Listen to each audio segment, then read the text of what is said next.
I definitely have had individual assessment plans before.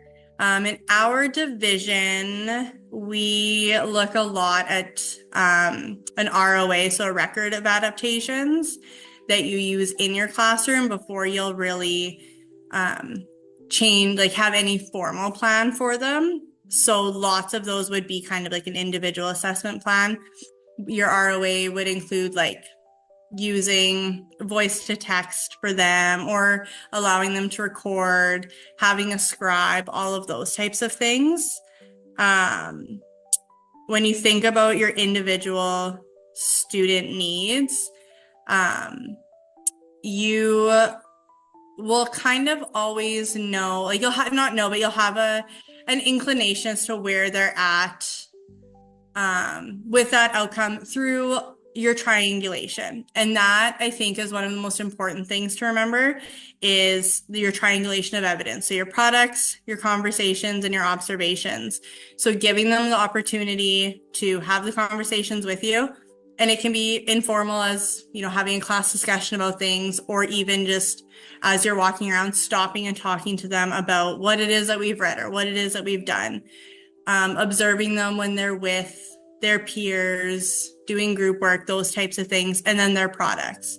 So if you have a student who really struggles to write, they should still have the opportunity to show you everything that they know in another way, because you should always be triangulating.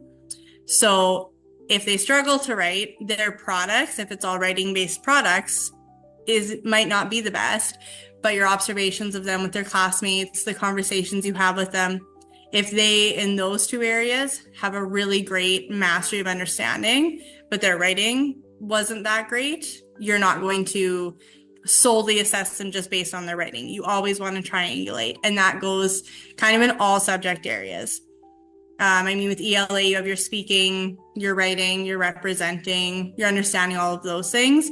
But even in math, when you have them working through a problem with another student, sitting back and watching them, observing those conversations, or saying to them, walk me through this. How did you do that? Explain this to me. Like, for example, we are doing 3-digit multiplication right now in math. And if you look at the paper, some of them, you would have no idea what it was they were doing.